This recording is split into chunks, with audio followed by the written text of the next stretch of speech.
magician, the lover in you. Every single day, we are called to walk in our purpose. Answer the call. Lay down your burden and anything that holds you back and take your rightful place. The battle is everywhere. It's right in your face. Let's go.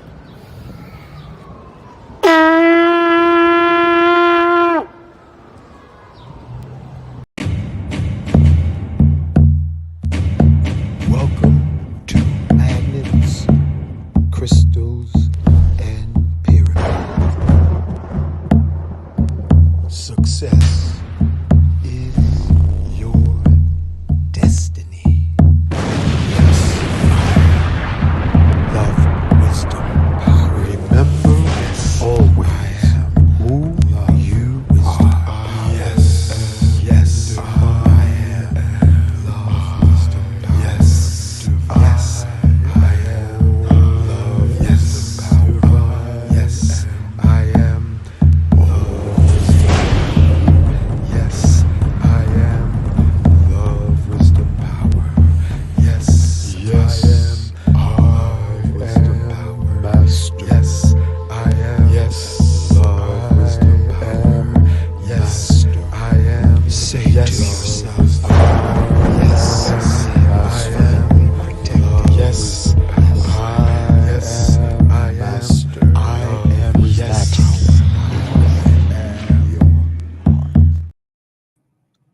Welcome, peace, everyone. Welcome to another Moorish Monday with Abdullah El Talib Mosi Bey on Magnet Pyramid Crystal YouTube page. I always want to give a shout out to my man, Brother Hank, for offering this platform to me. I've been on this platform since the first Monday in December of 2023.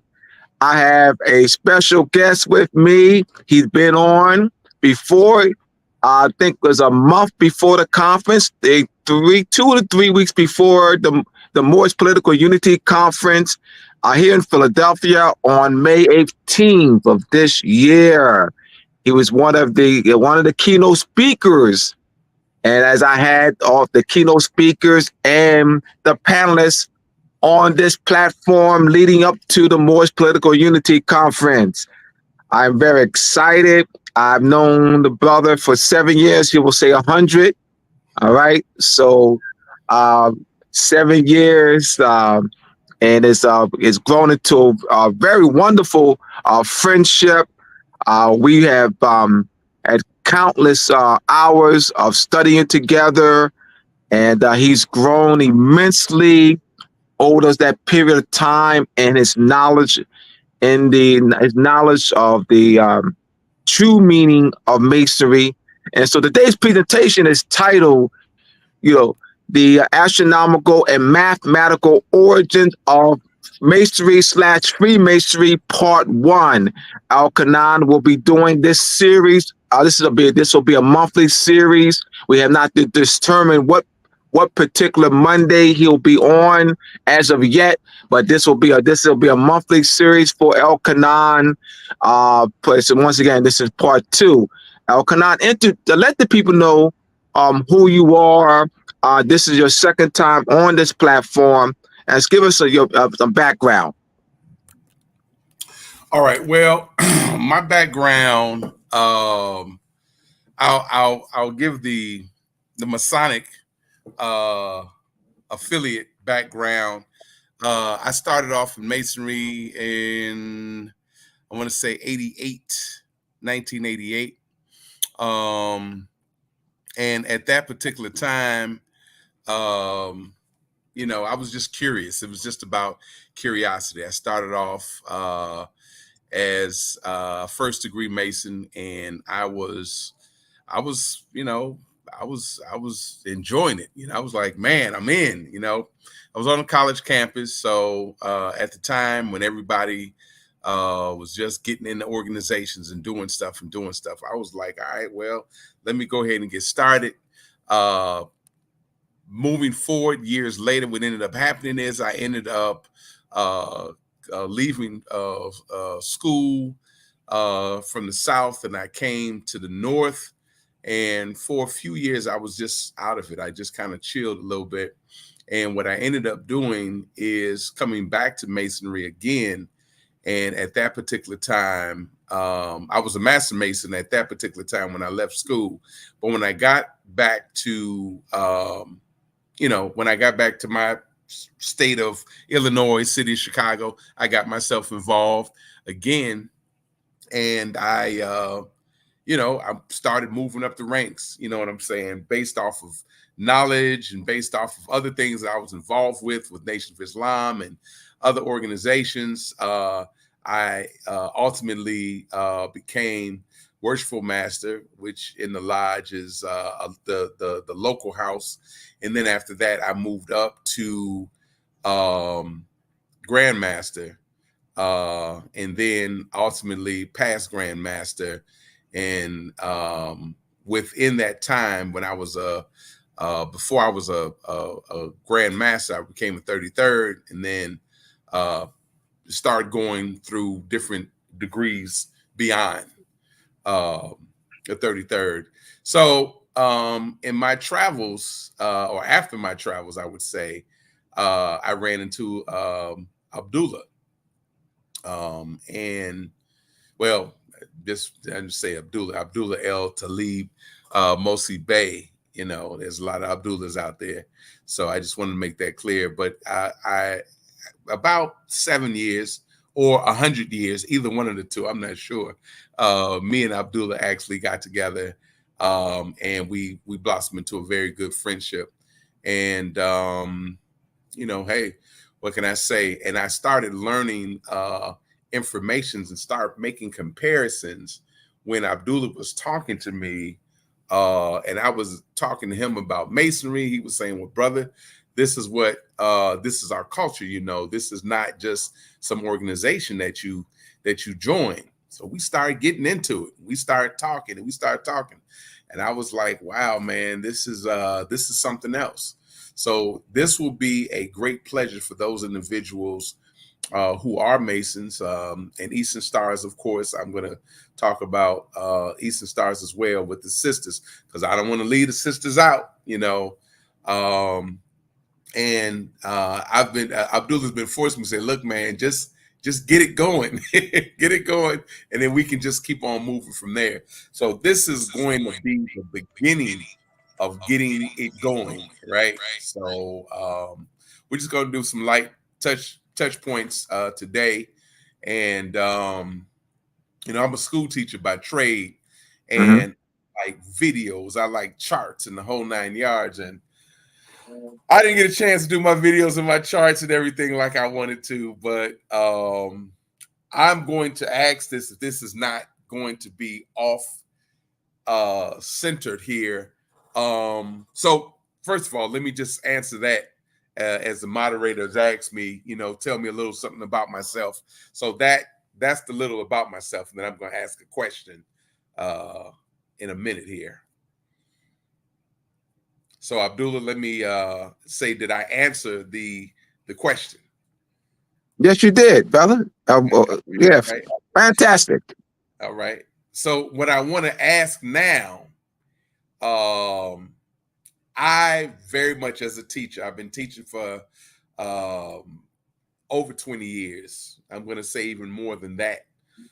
In the classroom, in the community, it's been about the same amount of time, probably 20 years or more, and as we learn, we correct, and then we just keep on pushing forward.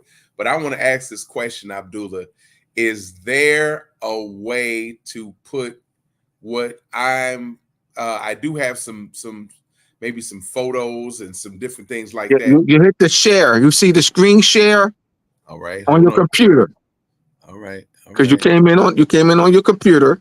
I sure did. So you should be able to see the screen share somewhere on your computer. Screen share. All right, hold on. I'm going to look at these three dots. Edit name, headline, remove stage, stop mic, com. Nope, that's not a good one. You're right. Oh. All right. Hey, listen. It said you got it. You found it. You found it. I have an issue. Well, I see the settings and I see leave studio, but I No, think no, somewhere, not leave no, I'm studio. not gonna leave the studio, but somewhere with the settings, maybe could that be, or present. Yeah, present. Yeah, go Okay. hit present. Okay. Yes. Screen share screen. Hey, ding, ding, All ding. right, all right, all right. It's So so good to learn new things. yes, indeed. So I'm not gonna let All the right. whole world know that I'm inept with this And you just technology, did. You you just know. did, but that's all good. All right. All right, so I'm gonna screen share, but I gotta get to my page. Now, when I get to my page, it's gonna cut off. It's not gonna cut anything off, but I'm just not gonna be able to see. I won't be looking at you guys. I'll be looking at my screen, which everybody else Right, will. right. Yeah, just put, yeah, no problem. Yeah, Yes. yeah. All right. So you can hear me. I'm sure you can see me right now. All right. So get to it. Okay. All right. So let me go ahead. I'm gonna get to it. Present. All right. So once again, those who are just joining us, this is my special guest, Brother Al-Kanan. This is the second time on this platform with Abdullah. Moorish Monday with Abdullah Il Talib Mosi Bey. The day's title is the astronomical and mathematical origin of Freemasonry Masonry, Part 1. This will be a monthly series, and I'm very excited to really get this ball going with Brother El-Kanan. This is something I've been pushing for him to do for 5 years. That's without exaggeration.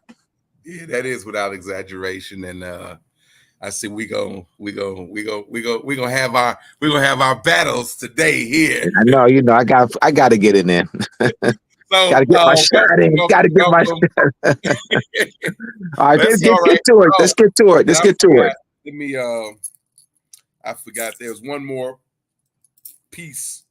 All right, no problem. So once again, y'all, all right, you see strolling across the stream is my website for my books, Moors and Masonry Part 1, Moors and Masonry Part 2, How Her Venus and Moon Rule, Etymology Vocabulary, Supplementary 1, The Masonic Complex of Square and the Connection to Measurement and Timekeeping, How Her Venus and Moon Rule.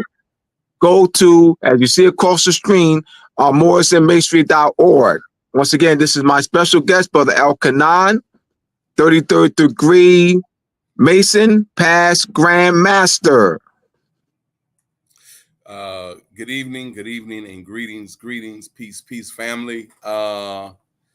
So what I am going to do as the screen is being shared, I started this as a lecture series that I was going to present during what we have in the Masonic order is something called a grand session. And then we have a supreme session.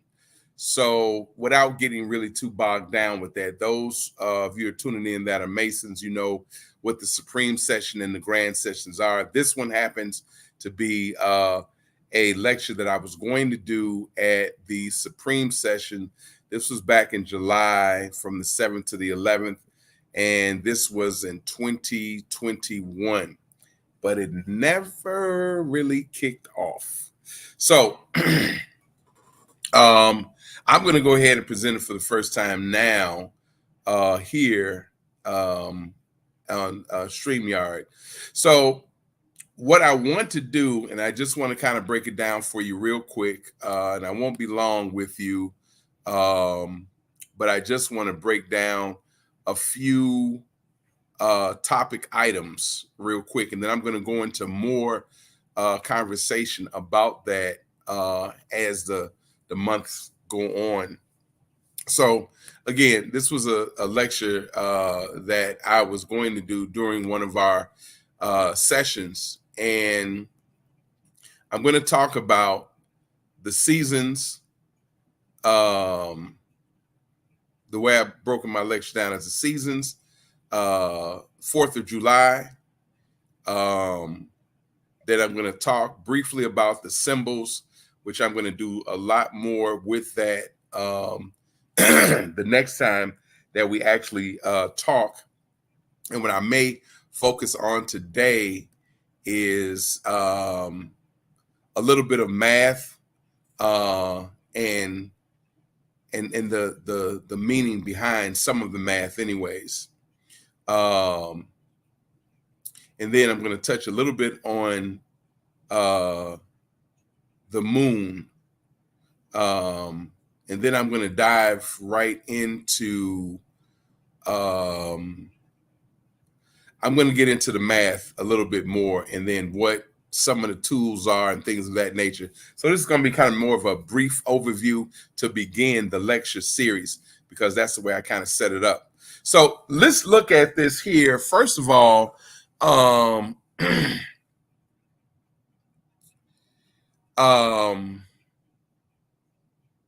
the seasons.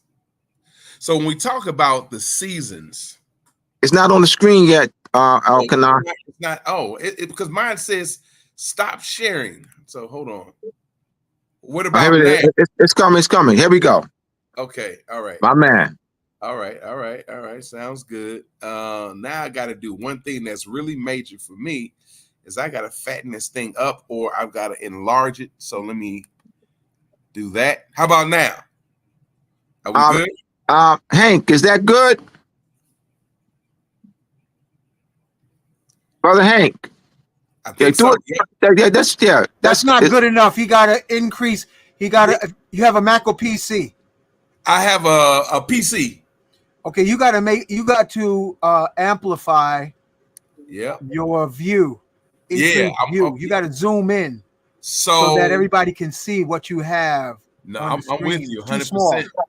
Okay, so that means I got to come out of this then, and I got to go back. You don't have to. You Okay, can just go to the screen, but you got to make it bigger, because right now it just look like lines in the sand. Oh, okay. Go to the. Wait, go ahead, Hank. Hey, go to your Zoom. The Zoom lens. Your is it the magnified? All right. Here's glass. The magnified glass. Hold on, I got something. There you go. Yeah, that's it. You know how to do it. Yeah. Yep. Make it bigger. Bigger? That's about as big as I can get it. It says that's 200. That's 200. That's 200, man. That's all my computer can do. That's good, Hank, right? Yeah. All right, go ahead, bro. People in the chat. So can you all right, let me just ask a question. Hold on, Elkanah. He's asking people in the chat, can they see it? So let's get a response. All right. Is that visible to the people who are watching? It's not comments. You got 34 people and nobody responding. Come on, Moors. Let's go, Moors. Don't be just a wallflower. Let us know if you can see it. Exactly. Put in the comments if it's visible. Just yes or no or something. I mean, you got 35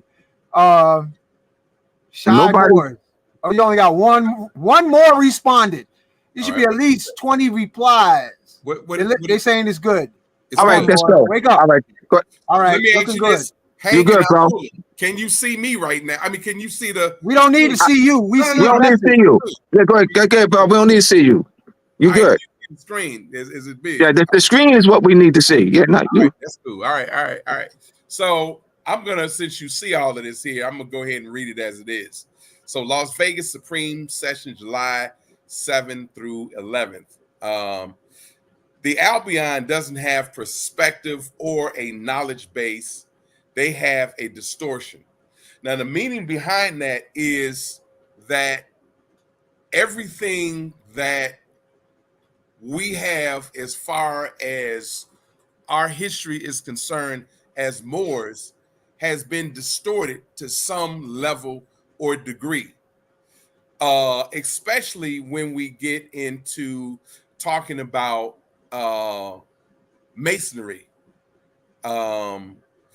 We, the Moors, are the origin. Everything started from us, right? So what they have is the stolen legacy, or they have stolen our legacy, basically. So let me go into a little bit of information right now concerning Masonry. And I'm going to go back to address that statement that I made, because I know there'll be a question somewhere down the line And I'm going to give some factual information dealing with that. And again, this is a series, so we're going to do a little bit more conversating about this each month. So one of the biggest times or the biggest events or days that we have in Masonry is called St. John's the Epistle Day. Of course, we don't say the epistle, but we just say St. John's Day. And we really don't, as Masons, understand what St. John's Day really is from a astronomical standpoint, as far as from the culture is concerned. Now, as far as the organization is concerned, yeah, we do understand the fact that, you know, it's St. John's Day and we show up for St. John's Day. All right. Is this something that all Masons do, or Eastern Stars or Grand Lodges do? Not necessarily, to be honest with you. All right. So just airing a little dirty laundry, but we don't always celebrate St. John's Day. It is an important day in Masonry, but what does it mean from an astrological standpoint? We're talking about the summer solstice, okay? When we as Masons start off in the when we're starting off from as the initiate, or when we have gone through initiation, what ends up happening is we're standing in the northeast corner of the lodge. So this is the beginning of the summer solstice. We're standing there on the right side of the worshipful master, in this particular case. And why do we stand in the northeast corner of the lodge? As Masons, that's what's in the book. You know, that's part of the ritual. It's in the book, and that's why we do that. But looking at it from an astronomical standpoint, going according to Moorish culture, we as Masons celebrate St. John's Day on June 24th, not aware that it is in recognition of the summer solstice. The summer solstice is when the sun reaches its highest point of ascension on June 21st, and then reaches its lowest point of declination on December the 21st.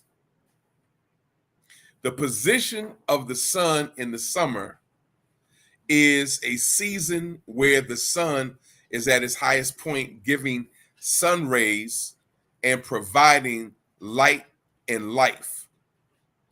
One of the biggest things that we talk about when we go through initiation is, what do you seek? We seek, the answer is, as to the initiative, what do you seek? Well, we seek more light. That means more information. But where that comes from, it's coming from the summer solstice. It's coming from the reason why we celebrate St. John's Day. So because there's nothing known over time, over history, what has happened is what we've gotten is St. John's Day. We don't have the meaning of why. We just know this is something we do. So this is the reason why we celebrate St. John's Day. And this is not anything that is brought out or discussed or whatever the case it is, because it's not known. So dealing with the summer solstice, when we take a look at it, again, it is the hottest point, giving sun rays and providing light and life. So everything in nature is thriving and thriving for and waiting for the sun. We need to understand the meaning of the word solstice. Solstice, when we talk about solstice, we're talking about soul, the S. Let me see if I can. Hold on. All right. Okay, good. All right. So we talk about solstice. We break it up etymologically and say soul, sun, SOLSUN, sun. Then spell the stis. All right. Or the root word sti means stand or apparent stop. All of this is going to make sense in a minute. It stands still in the southwest, or in the tomb or waiting station. It is hidden or dies for 3 days until it raises back to life, from darkness to light, or life that brings it, or that it brings, and it is a rebirth. So here, well, let me read this last sentence here. The sun begins its journey to ascension, rising up again, beginning on December the 25th, until it reaches its highest point of ascension on June the 21st. So within there, we have the story of Christ dying and then coming out of the tomb. He dies and then he arose 3 days. So that's one of the looks that we have when we talk about dying or apparent death and then it rising. This is talking about the sun standing still or being hidden for 3 days, hiding, starting on the 21st, and then the 22nd, the 23rd, and the 24th. Those are the 3 days that is hidden, and then it starts climbing from its lowest point, and then it starts rising back up again on the 25th. So we see that, and we, of course, we look at the story of Christ and his birth, being resurrected, and you know, we go through that, and we talk about rebirth, or being reborn, or resurrection. So this is where the sun worship, this is where we start looking at that. All right. And we start understanding the death and the tomb in 3 days, coming out of the tomb. This is where we actually take a look at where we start to see this story, where it starts to begin. All right. So then this is the true meaning of why we stand, now going back to Masonry, why we stand in the northeast corner of the lodge, beginning our journey of instruction. We've already gone through our initiation. Now we're going through how we're being instructed. This is the instruction. All right. And it starts in the northeast corner. So going to the southwest, we take a look at the two pillars. All right. Now this is the winter solstice. So we went from the summer solstice in the northeast. Now we're going to the southwest, which now we have two pillars that we are facing. And we take a look at that. Why do we stand before two pillars? Well, these are parallel lines and a circle, or a point within the circle with two parallel lines. And again, this is just kind of a overview. I'm going to go back through some of this. I'm going to move through some of this next month, and I'm going to have the pictures before you. But if you can, I want you to take a look at, when we was kids in the 70s, there was this game called Pong. Hank, Abdullah, those of us in our 50s and older, we know this game called Pong. They didn't have Atari, they didn't have Xbox and PlayStation, all this stuff. That's the only game, the first game that they had that came out, wasn't even in television. It was Pong. And it was two parallel lines and a circle point in the middle. Now that's not how the game was, but it was two lines, two parallel lines, or whatever the case is. But we have two parallel lines. And what happens here with a circle in the middle and a point in the middle of that circle, we stand in between and identify the two pillars. What is the meaning or concept of these two pillars? We have the names of Jachin and Boaz. And it's representative of the astronomical markers of the winter and the summer solstice. So a yearly recognition where the winter and summer solstice is observed by thousands of Europeans at Stonehenge, which is visited annually on December the 21st. It is an astronomical site that marks the winter solstice. What's that? Excuse me. What's that noise? Oh, sorry. Let me shut it off. No problem. All right. Again, so we had the two parallel lines for Jay Shin. I like to say Jay Shin, but one of my brothers corrected me and said I'm still gonna say Jay Shin, but Joachim, and I'm not going with that one. But Jay Shin and Boaz, those are our two pillars. All right. So we're looking at winter and summer solstice. Again, I'm just kind of repeating a little information there. And again, a yearly recognition where the winter and the summer solstice is observed by thousands of Europeans at Stonehenge, which is visited annually on December the 21st. Now, it is an astronomical site that marks the winter solstice.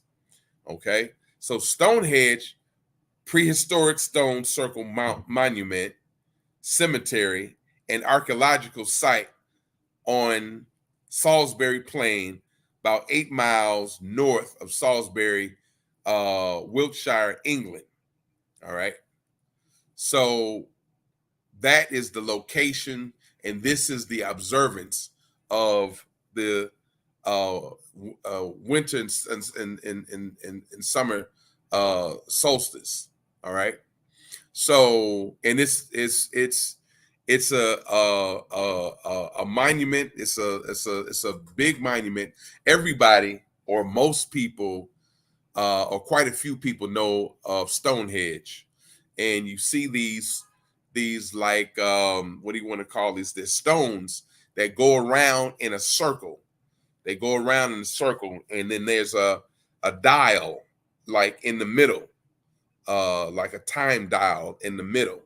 I don't know if you can see my face and my hands or anything like that. Probably can't. But there's a dial, and what it's doing is it's moving like a clock. It's moving like a clock. The shadows are moving like a clock, and the numbers are the stones that are around forming a circle. So just to give you a picture, if you will, of what the Stonehenge looks like for those who do not have a picture of it. And like I said, again, the next time that I'm before you, I'm going to do a touch point on a few of these points that I'm making right now, and I'm going to have the pictures that are up. So what is the point within the circle? The point within the circle, it is the astronomical symbol for the sun. Is a shield with a circle inside.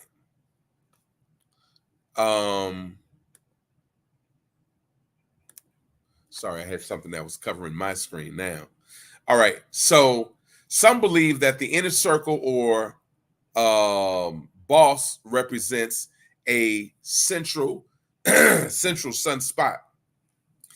The symbol for Mercury represents the head and wing cap of Mercury, god of commerce and communication, surmounting his staff, caduceus staff.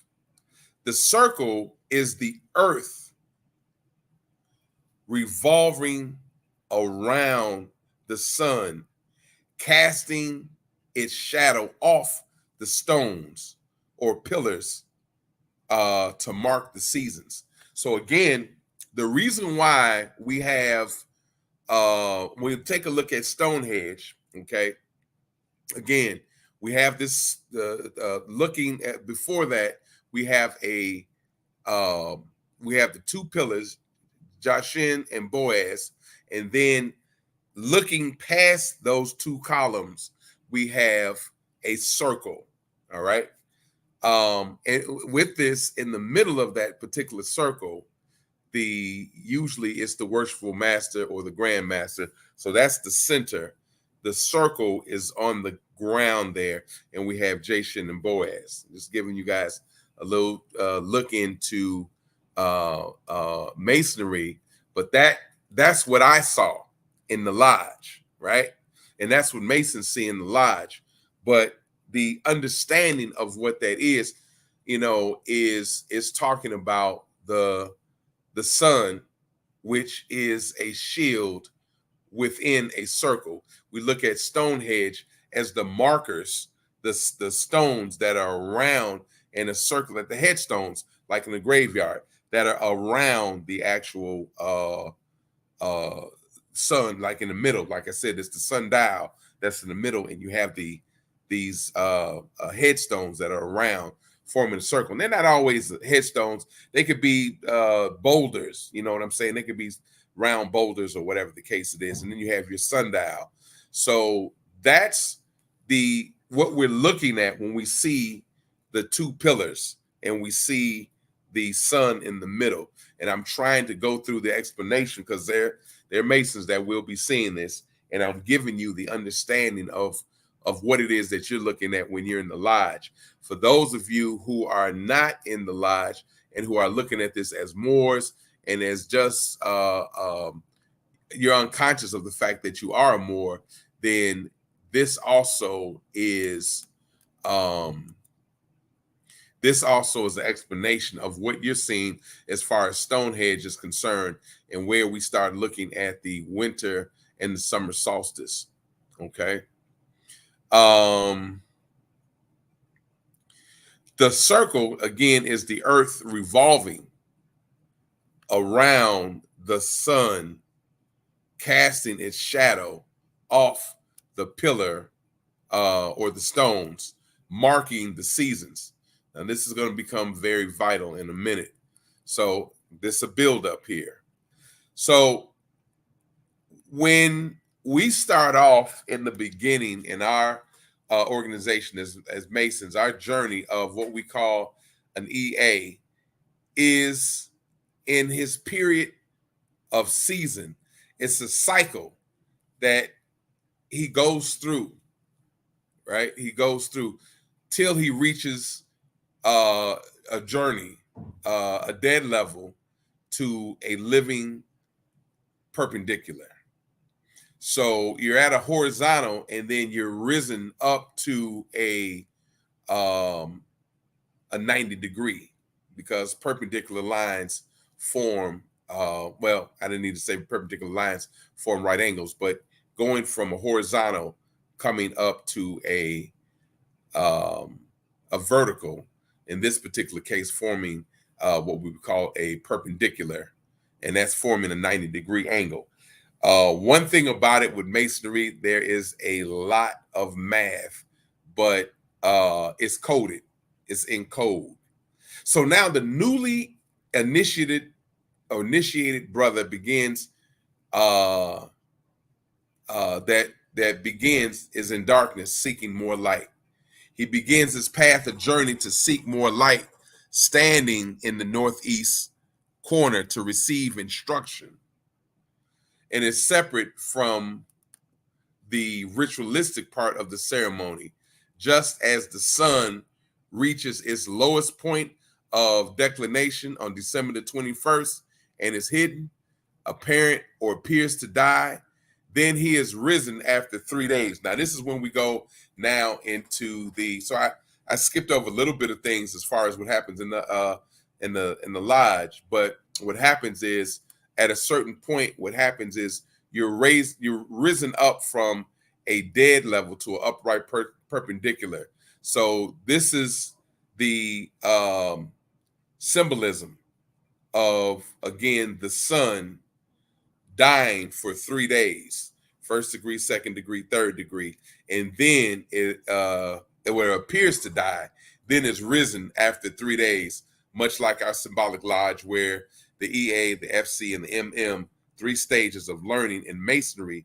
And now the sun, which was in an apparent darkness, now begins its journey in the southwest, rising, providing more light. We mimic the same process. What do we say in the lodge? Bring him to light, or a new life. We welcome our newly raised brother, and we are now, we're no longer now kneeling in a death state. We are now standing perpendicular, forming a square and as with the sun reaching its highest elevation point, becoming the longest day of the year, which is on June the 21st. So we're going to get more into dealing with Stonehenge and, pulling out a little more or a lot more astronomical pieces. But for right now, this is where we are. This is what I'm just providing for right now. So what I want to take a look at, we have compartments or houses or levels in the lodge. So what I just got through discussing with you, without going through too much of what goes on specifically in the lodge, what I just went through is the foundation, I guess, if you want to call it. This is what we call our blue house. So we start off with some different houses, blue, then we go to red, and then we go to black. So we move through different houses. And, that was the blue house at the beginning, the foundation part. And now we're going into what is called 4 seasons, or just, seasons. So the 4 seasons that were with the previous markers of the previous age to describe the season. What were they? And, what are the relationships to what we call the banners in the Royal Arch? So we do have a house that's called the Royal Arch House. I'm wearing I don't know if you all are able to just, okay, you can't see me. All right. Anyways, so I'm wearing a symbol that talks about the Royal Arch, or is a symbol of the Royal Arch. It doesn't talk about it. It's just a symbol. So in ancient days, we looked at, on the banner, we looked at the eagle, the lion, the ox, and man. Now, why are these banners, why are these symbols on the actual banner? And these symbols are on the banner, and they're breaking down the actual seasons. In our culture, Moorish culture, what happens is we look at the seasons. We look at the actual seasons to know when to plant, when to harvest, and realistically how we're going to make our food, and how we're going to plant our food and harvest our food and things of that nature. So we have banners in what we call the Royal Arch, because each one of them is talking about the seasons, and they're talking about the actual times. So again, like what I'm doing right now is I'm just going through, these are just kind of brief, very brief overviews of what each of these are, what each of these houses are, what each of these correlations between Masonry and Moorish culture is, because the next time I'm before you, I'm going to get more deeper into it. And then what I'm also going to do is I'm going to show you the pictures, because again, as me being a teacher, a picture is worth 1,000 words. I mean, the words are beautiful. This is nice and everything. And I'm really trying to, I want to skip on to the, I do have some pictures, and I want to get into that before, time just runs out. And I know there's about 45 minutes that I've been at it right now. So I want to kind of get to what I would consider the meat, which is getting to some of these pictures or whatever, so that it will be more of a, it would be more beneficial. All right. So real quick, I'm still making connections with the Moorish culture and traditions with Masonry. So when we talk about astronomical relationship, or whatever the case may be. So in the lodge, what we used to have in the ceiling was a canopy that was in the ceiling. And that canopy was a firmament.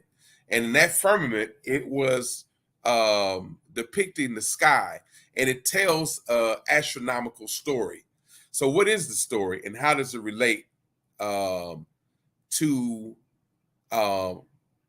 the Moorish culture? So for those Masons who joined the lodge less than 20 or 25, maybe even 30 years ago, the canopy was present. And I'm going to probably say, I'll probably just say 20 or 25 years ago. It was, well, for those who joined 20 or 25 years ago, it wasn't so much present. So from now back down to 25 years back, this wasn't even in the lodge. It wasn't present. Not even the relationship that the lodge being a place on earth or saying that it is earth, right? A lot of Grand Lodges didn't talk about that. And the sky being the solar system. We didn't have anything like, well, in my time in the 80s, that's what was going on. But now we start looking at the 90s and beyond, we don't see that. So there's no connection. There's no correlation between Masonry and Moorish culture to even say that they even have any relevance or relationship to each other. All right. So there are four things that we take a look at in the lodge when we look at, and it is still present today, but we take a look at the blazing star, which dealing with the canopy, we have the star that's hanging over I won't say it's hanging over the Grand Master's head, but it's hanging. We have the blazing star. All right. And what that really talks about, going back to the astronomical story, is it talks about Sirius, the dog star. Going to July the 4th, we're looking at the helical rising of Sirius, the Egyptian New Year. Okay. And again, just bear with me. This is more so a overview, and I'm going to get more into this because each one of these points that I'm bringing up is a lecture by itself. And Abdullah told me that, and I said, nah, man, this is not, it's nah, but yeah, it is. It's each one of these is a lecture within itself. So when we look at the seasons, we're looking at, and also looking at the astronomical story, we look at the blazing star again, which is the star Sirius, the dog star. We look at the Egyptian New Year. We look at agriculture, how we're planning, going through the particular seasons, how we're planning and harvesting, going through our regular culture, as far as food is concerned. We take a look at reading the constellations as far as navigation is concerned. And then we look at the Big Dipper, North Pole, Santa Claus. We get into a lot of things that we would look at from a layman's term and just say, okay, well, maybe, I'm just going to take whatever it is, the word, and just say whatever. If it's the Big Dipper and the Little Dipper, we're just going to look at that Big Dipper and Little Dipper without making any correlations or connections to it. And again, like I said, I'm going to get back into it, and I'm just kind of moving through this a little bit because there's certain things that I want to harp on, and there's certain things that I want to kind of leave to the side for right now because it's going to get into a lot. It's going to get into a lot of conversation. So I'm going to come back to those in the next lecture. But right now, since I did talk about July the 4th, when I spoke of the constellations, what we want to look at here is the astronomical story again. So it's still being connected to what I was talking about. The July the 4th, we have three colors of the flag: red, white, and blue. We know that. We have three stars, and then we have 3 buildings. Okay. So what I want to do is I want to talk about, well, in Masonic symbols, what do we notice? We notice that the double-headed eagle of the Sovereign Grand Inspector General and the triple cross of the most puissant Sovereign Grand Commander symbol deal with the double cross. So I'm going to come back to us on the double cross. Where is the moon during this time? The moon and its relationship to Venus constellation is a band, or a constellation is a band of 12 groups of stars. So we look at time and measurement, which is gathered through the circumference of the earth at 1,800 nautical miles in between each grouping of stars. So constellation is a band of 12 groups of stars. And we look at time and measurement, it is gathered through the circumference of the earth, 1,800 nautical miles in between each grouping of stars. So let's look at the colors of the flag. And the colors of the flag, we have Sirius, which is, it flickers red, white, and blue. Now, this is the astronomical meaning.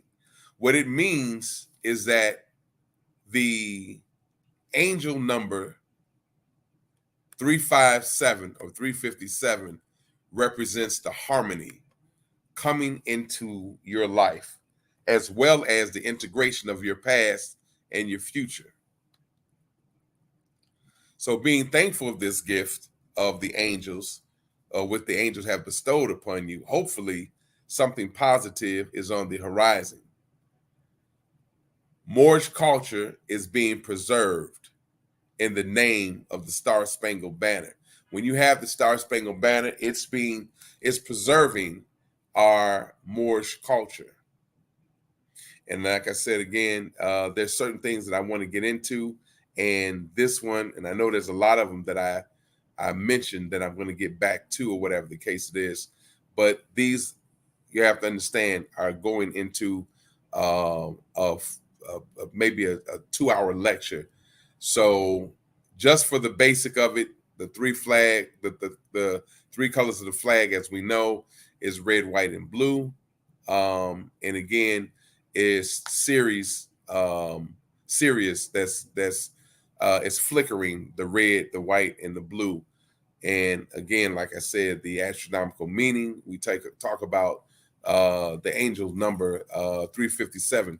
In Masonry, we look at what's called the winding stairs, and we talk about the 3, the 5, and the 7. I'm going to link that after I get through talking about the stars. I'm going to talk about what the 357 and the winding stairs is dealing with. Again, I'm connecting Moorish culture to Masonic connection, or Masonic brotherhood, sisterhood. So I'm connecting that to show the connection between the two, and even the relevance of it for those who are Masons and Eastern Stars and those who are not, because you don't have to be a Mason or an Eastern Star to understand your own culture. So when we talk about the 3 stars, remember I said we're going to talk about the 3 colors, we're going to talk about 3 stars and 3 buildings. We look at the 3 stars, we're looking at, as you can already see, Orion, Taurus, and Pleiades. All right. The winding staircase, 3, 5, and 7. Now, on Orion's belt, the 3 pole stars align with the major pyramid of Giza, a group of 3 stars. All right. When we take a look at Taurus, it's one group of 5 stars. So just looking in the sky, you see a group of 5 stars. that is Taurus. And then Palladius, that's a group of 7 stars. This is where we get the 357 from. We get that, and of course, then there's a story that's, inculcated in there, it's built in, and it's 357, and we use that. We use those terms. We use that meaning 357, and we have our own meaning to it as far as Masons are concerned for 357. But this is where it comes from. All right, it comes from the grouping of these 3 particular stars: Orion, Taurus, and Palladius. All right, hold on for 1 second. Now, the other thing is we look at the 3 buildings, right? 3 buildings, and then we're going to go to the three pillars. But with the 3 buildings, okay, the first building is the Kennedy building. All right. The next building is the Capitol building, which is the obelisk or the Tekken. All right. But that is the Capitol building. All right. So what we have is the Kennedy building, we have the obelisk of the Tekken, and then we have the Capitol building. So that is, again, taking a look at the 3. When we look at other connections, when we take a look at 3, we have the 3 pillars in the lodge. We look at those 3 pillars. We have the 3 buildings, and we have the tracing board, which is the great. So we call these 3. We call this the celestial conjunction. All right. So now, the helical rising of Ceres, and again, when we look at that as Ceres, as the helical, as Ceres is rising, or as there's a helical rising of Ceres, then what we're looking at, we're looking at a lot of the energy that's actually rising. And what I want to do with this one as well is I want to come back to the helical rising of Ceres, because within this lecture, there's going to be math, there's going to be science, and there's going to be, well, really the math and the science, and in agriculture as well. And we're going to look at the actual symbols. But I'm not going to be able to get through all of those today. And there are some things that I've already, written off. And hold on, my computer. Hold on 1 second. So I'm going to get back into the helical rising of Ceres, but I'm not going to do that today. But what I will talk about, and I don't have a picture for at this particular point, this is going back to when we looked at the seasons, or we were talking about the seasons, and I talked about the royal arc, the second house of in Masonry, which we would look at that as the red house. Before that, it was the blue house. When we take a look at the royal arc, and we look at what's called the symbol for the royal arc, which is a triple tau. It's a T, the 19th letter in the alphabet, Greek alphabet, saying T or tau. We have a symbol, the tau, the T. The symbol is used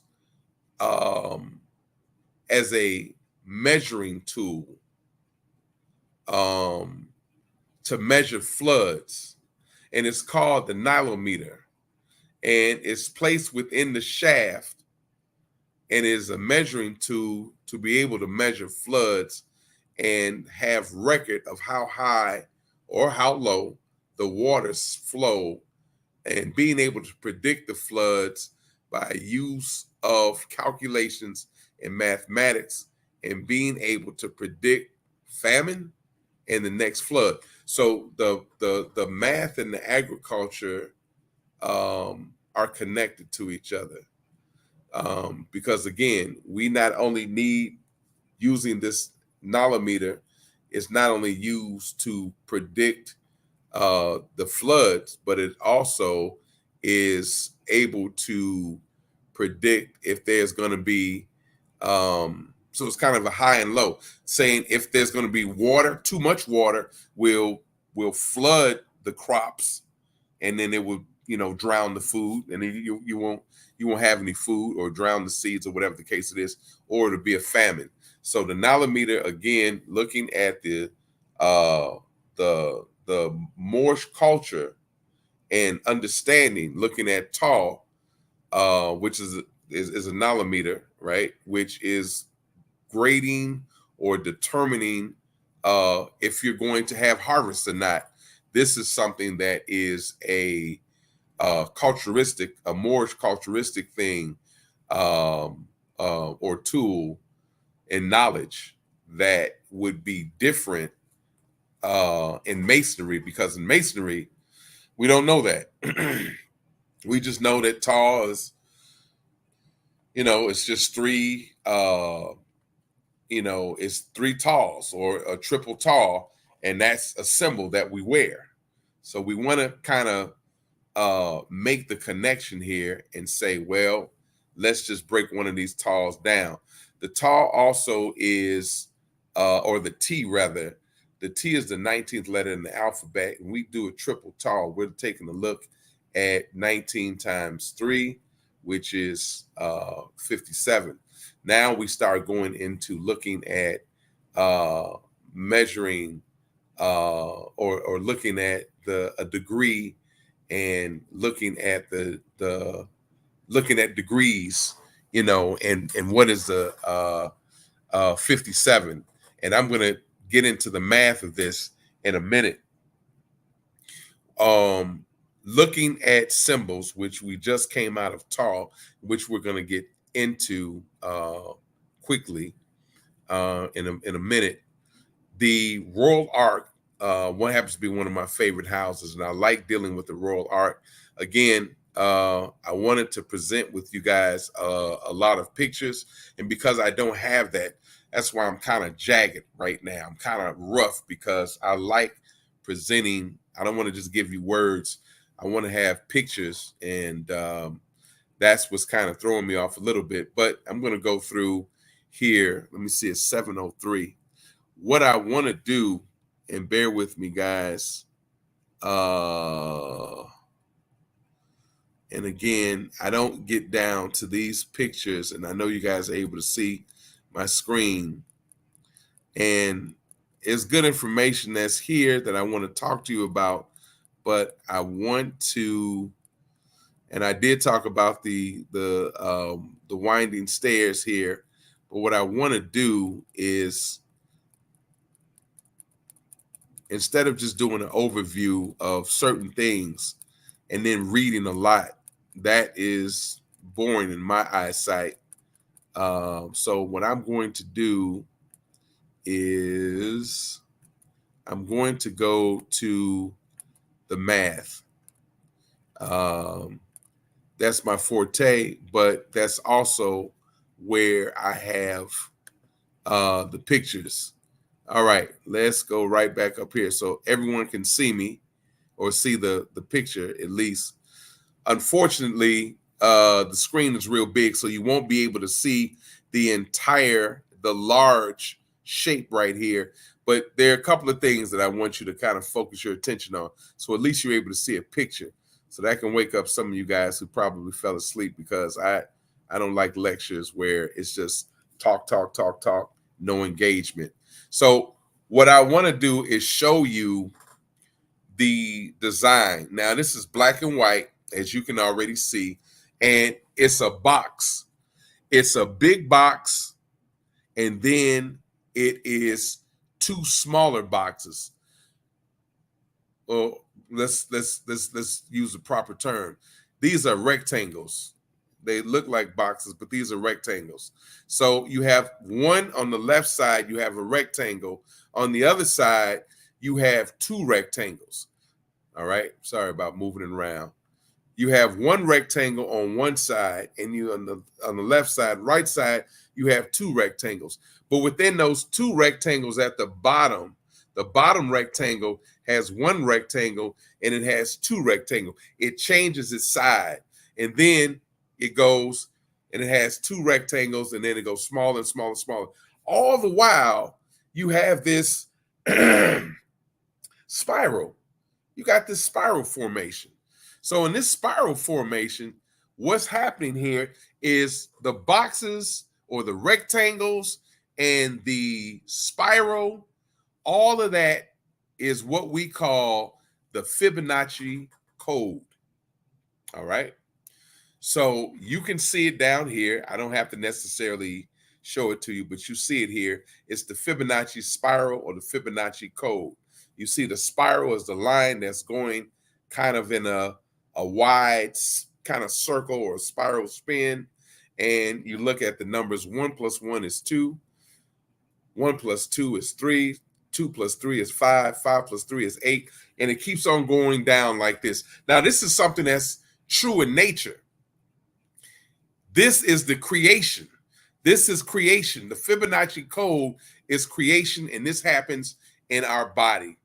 This is our, if you look at the strands of your hair, the way the hair, not each strand is going to go like that, but typically you have a spot in your hair, and then the rest of it just kind of comes out and it grows in that motion. So what happens here is everything in life, right? Everything in life is built off of this particular code. All right. And we have a formula for phi. And you see the formula here. It comes out roughly to 1.61803. All right. So when you take a look at the code, you have dimensions. And the reason why the Fibonacci code is so important is because nature, starting off with the number 0, represents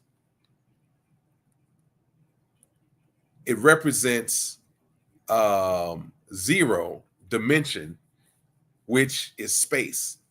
Next, continuing, or as we say, 0 is 0 dimension. So 0D, right? We would say 0 dimension, which is space. Next, we continue with the number 1. Now, you don't see it in the Fibonacci code, but it's number 1. You see 0, but you don't see 0, but you see number 1. And then you have 1D for 1 dimension, which is a specific point in space on a plane.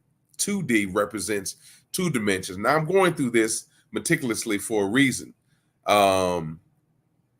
And 2 dimensions, when we look at 0 dimension, it's just space. There's nothing there. Then we look at 1 dimension, it's a point. We look at 2 dimensions, we have length and width, or it can be written as width and height. And it can be written as height and length, just as long as it's 2 dimensions. 3 dimension, now we start looking at volume. Now we have something like our bodies that we can put something in, and it includes length, the width, and the height. All right. So can volume of a 2-dimensional, 3-dimensional, 4-dimensional, 5-dimensional, or 6-dimensional, a human being or animal, right? So the volume starts when we have 3 dimensions. All right. When we look at a human being, we're looking at 6 dimensions. We have the top and the bottom, like the head and the feet, sole of your feet, the top of your head. We have your left side of your body, your right side of the body, right? The laterals, the left and the right. And then we have the front and the back. So if you count that up, that's 6. 5, or the 5th dimension, which is the unseen world, that has to be brought into manifestation. All right. So all of these numbers represent dimensions. The 4th and the 6th dimension are not represented in the Fibonacci code.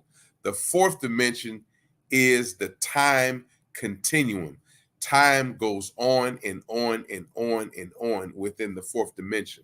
All right. The sixth dimension that we already talked about deals with mammals. All right. Sixth dimensional. And when we look at zero dimension, we look at a point on the plane that plane is space. And the two dimension is a flat surface. It's initially how mankind represented images. So when we take a look at images, they're flat. They're like on a piece of paper. You draw those particular images. But when we take a look at what we call surface or surface area, which is mathematically the formula surface area SA, we looking at double the length times the height plus double, or 2 times length times width, and then 2 times width times height to find the surface area of a 3D or three-dimensional geometric object. We must use the formula for surface area. Now, I went into all of that, okay, just so that we can talk about, we can discuss what the actual imagery looks like. All right, so I'm gonna do that real quick. Hold on for 1 second. All right. And I want to get past a lot of, and like I said, there's a lot of information, but I want to get past a lot of the wordiness and all of the words, because I don't want you to just listen. I want you to be able to see some type. You just saw I just saw the triple towel. Show them the triple towel. Yeah, but before I do the triple towel, oh, yeah, all right, no problem. No, go ahead. Go through. I'm gonna come back. I'm gonna come back. No problem. All right. Okay, I'm gonna come back to that. Give me 1 second. Okay, so I talked about Fibonacci, and I said everything happens within, and I just want to make a connection, Abdullah. That's all. I just want to connect the. It's your time. Yeah. All right. So, and I'm looking at the time, and I don't want to be rambling because, like I said, there's a lot involved. There's a hell of a lot involved in this right here. So we talked about Fibonacci and we talked about the spiral. I want you guys to take a look now and see in nature. This is a cactus on the right side. On the left side, it's a shell. It's a shell for a snail. And the snails have some of the most, as far as land creatures are concerned, they got some of the best looking shells possible. But here's some of the looks of the spiral in nature. This is what happened. I told you, the human being, as far as the head is concerned, there's this spiral form that goes and it just it spirals out a little bit.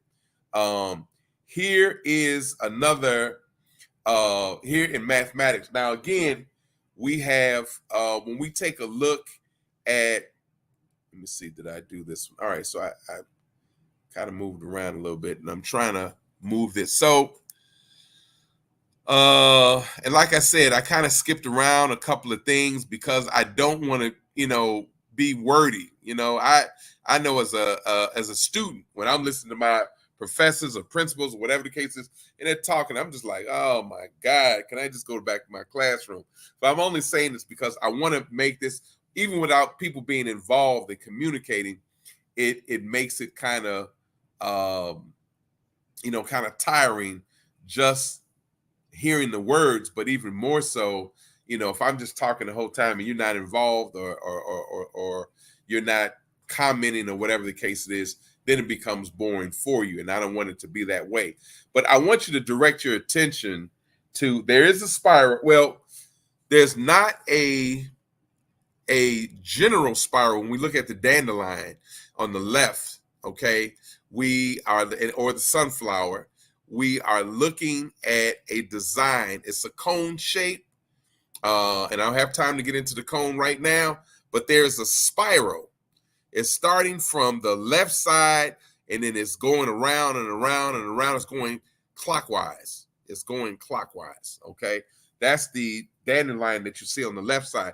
On the right side, you are seeing the spiral more clearer than what you would see on the kind of the honeycomb of the sunflower. But on the right side, what you're looking at is, in masonry, we look at the winding staircase. Remember, we talked about the 3, the 5, and the 7. This is all connected to the Fibonacci code and things that we were actually talking about when we started looking at the spiral. And this is a spiral that is going down. And the nilometer, and I'm glad that I have this showing right here. The nilometer, if you take a look at the spiral, as this particular spiral is going, this one now, what you see, this one is spiraling from the lower, and then it's coming up, right? So what's happening is it's going in a clockwise pattern, and it's going from the small, it's going real small from like an embryo, like the way an embryo is in the womb. It's curved, like it's curved in that spiral. I mean, obviously the feet ain't, at the back of the head or anything like that, but it's in a spiral. So what's happening here in this spiral, this is our Fibonacci code again, this all is a Fibonacci, but it's the winding staircase. And I want to make that, I don't know if I have time to do it, but let's see. I'm gonna go up here just so you can see that. So I hope that you kept in mind that picture of that flower. That was a flower, by the way, and it was a spiral. It was spiraling. It was a what do you call this? It was a spiral, and it was spiraling, up. It was going down to up. So let me. There's a Fibonacci again. This is the shape, the symbol of it, but there was the winding staircase, which is further. Let's see. And like I said, there's a whole lecture in there about the winding staircase and what we actually talk about. And I may not go into that at all because it has some relevance, but I don't, in order to get the point across, I don't think I need to necessarily go into that. I had a picture of the winding staircase that I transferred over, but for whatever reason, I cannot see it at this particular point. So I'm going to spend a few more minutes on the Fibonacci code in what do you call this? In nature, how it appears in nature. So let me just go down here just to give you that, and then I'm going to come back to the tall, and I'm trying to scroll down here. Here, I'll do it this way. All right. So now here again, we have, this does not talk about the spiral here. This is not dealing with the spiral like these four were. But what this does do is it goes into, again, we're looking at masonry as well. So what happens here is we have the 5-pointed star. And if I can get this thing to, all right, cool. So what it is a 5-pointed star, and we have the 6-pointed star. And I think I'm going to transition from here, and I'm going to move up. So looking at the mathematical calculations in nature, when we look at pi, we look at, well, this one, it was 5, and we were looking at the Fibonacci code, and that's going into the spiral. But what happens here is there's a pattern that's being arranged, or a pattern that nature is following.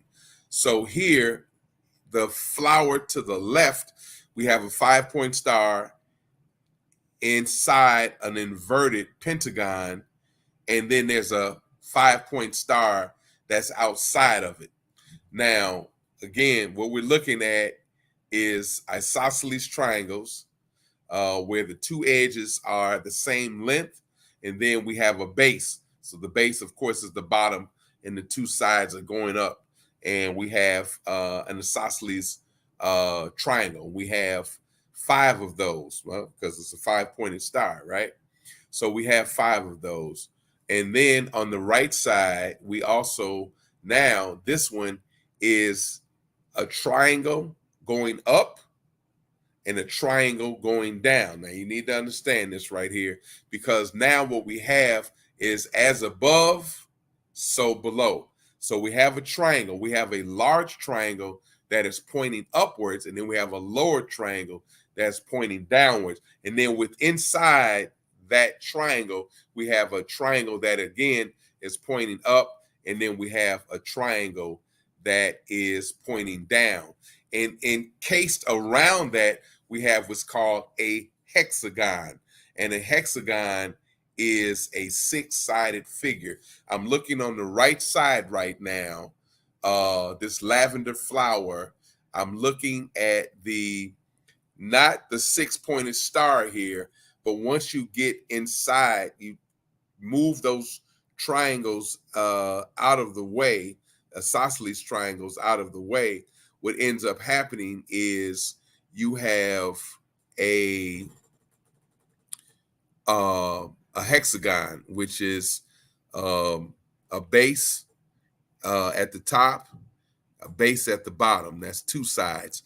And then on either side, we have these angles here. We have 2 side on one side and 2 side on the other side, and we have 2 bases. So 2 bases and 4 sides. 2 and 2 is 4, and then we have the top and the bottom, which is 5 and 6. Again, it's modeling the mammal, which the human and the animal, which again is a 6-dimensional. So there's a lot of science, and there's a lot of math, and there's math within the science, and there's a lot of symbolism, and it's information. I don't want to say that's hidden in plain sight. It's just that if you don't know it, you don't know it.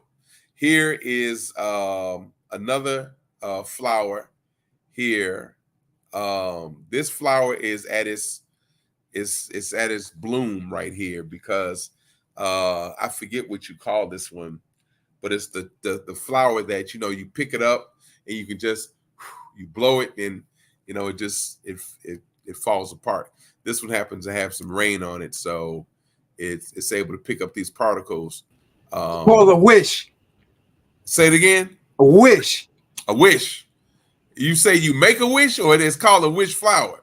Called a wish flower. Okay, all right. So that's the thing that I never knew that as a kid. I would just pick it up and I would blow it. But anyways, all right. So I wanted to get some pictures in, and the only one when I started this lecture off, and then I stopped it some years ago. This was a couple years ago, about 3 years ago. I want to say it was either 20. I don't know if it was 3 years ago, maybe 4 years ago. I'm not sure. But I started with all of the with pictures or whatever. So I'm going to start winding down, and I hope I haven't been rambling, guys. It's just been a lot, and I'm trying to show them the triple towel. All right. Dang, triple towel. Let me get to that. All right. So I jumped over a whole lot of information to get you to the triple towel. So let me just tell you where it's coming from. Again, this is Moorish history. This is Moorish culture here that we're talking about. So I'm gonna just run through this real quick, because I have to give you where it comes from. Why is it that? I won't be able to get to the symbols today. But I'm going to run through this real quick. The triple tile is one of the most important symbols of Royal Arc Masonry. Where did it come from and what does it mean? The triple tile, T, is the 19th letter of the Greek alphabet. We talked about that. And in ancient times, it was regarded as the symbol of life, whereas the 8th letter of the Greek alphabet, theta, was considered the symbol of death. Many say that these two symbols created plus and minus symbols. The tau is a very old form of the cross and is also known as St. Anthony's cross, after the saint that was martyred on a cross of that shape. The Hebrew form of the word tau is pronounced tav, which means marking, etching, or scrawl. In pagan times, a warrior returning honorably from battle could attach a T to his name. An ancient royal arch lecture explains that those acquitted of crime or returning unhurt from battle could use T as a sign. This, dang it. All right. Hold on. So, in other words, the tile is very important. So when we talk about triple tile, it's highly, highly, highly important. And I'm going to go into that right now because, again, this is a whole lecture by itself. And I just want to say this real quick here. I'm going to go right here. So when we take a look at mostly in Masonry, what we know of, and again, these are individuals. These are individual symbols that we as Masons we wear, but we don't have the full knowledge. We don't have the light behind that. I showed you the picture of the triangle going up and the triangle going down, and that was covered over a flower, some of the flowers that were dealing with the Fibonacci code. So there's a lot of science involved in this, but I'm just trying to give you some of the basics of it right now. This one right here is considered, or what we call, Solomon's key. All right. So the triple tile is an intricate part of the companion's jewel as pictured below. All right.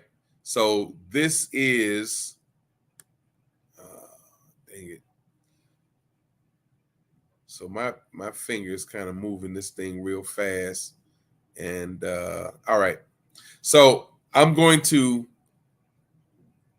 go into what this is. This is the double triangle, also known as Solomon's seal. This is Solomon's seal here. The as above, so below. We talk about that. At the bottom of this, we have the triple tile. So this is more integrated. Mostly what you only see is you see the triple tile, Masonic brothers as well. You just see the triple tile. But what you don't know is it's connected right here to the Solomon's key. That's where the triple tile itself comes from. So let me just jump down here. I won't be able to get into all of it. So let me just look at the triple tile. So here's the triple tile. We have 3 T's. Again, T is the 19th letter in the alphabet. It is known as far as the 19. It's the 19th letter. 19 times 3 is 57. And we kind of go in and we start looking at radians, measuring radians in degrees. So therefore, the number of degrees in a tile, in a triple tile, actually is 720 degrees. It is the mystery. I'm not talking about T, 19th letter, T, 19th letter, T, 19th letter, and we start going into 57 degrees. We start measuring degrees and radians. Okay, that's fine. But what I'm talking about is that's the basic knowledge. We start looking at the deeper knowledge. Then we start going into, well, yeah, TTT is 19, 19, 19, 57, 57 degrees is the radian. Okay, fine. But now we start looking at 90 degrees. We have a 90 degrees with 876. That's a 90-degree angle. We have another one at 543. That's a 90-degree angle. Okay. We take a look at a 90-degree angle where we see 1 and 2. Let me see. I'm gonna put my arrow down here so I don't go too far beyond. Let's damn it. All right. So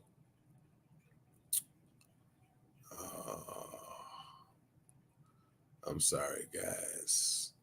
It's a lot. All right. So I just got to keep it right here. So therefore, the number of degrees in tau is there 8. All right. So we see the 1 and we see the 2. So there's the 90 degrees. We have another 90 degrees up there where 6 is at. And where their 5 is at, that's another 90 degrees. All right. We have another 90 degrees where 7 is at. All right. We have another 90 degrees where the 8 is at. Another 90 degrees where the 4 is at, another 90 degrees where the 3, the 2, and the 1. So you just have to, it's nothing to try and imagine or envision to close your eyes. If you look at it, you'll see that you have 8 90 degrees. All right. You have 8 of them. All right. So the perpendicular lines of the T. All right. So that's 8 times 90 is 720 degrees. So second, we can also observe that the Seal of Solomon, as shown in the companion's jewel, is actually made up of several triangles. And we look at that off to the right, where we see A, E, B. There's another one down there. Let me see if I can go down here without messing it. Oh, shit. I knew that was going to happen. D. All right. So A, B, C, D. Right. All right. And then we have, that's the circle around. And then we take a look at G, I, and H. But then there's HID, which is a triangle. We have another triangle here where we have E, G, I. We have another triangle where we have G, F, H. So there's several triangles within Solomon's seal. So there's a lot of math. There's some spirituality that's caught in between it as well.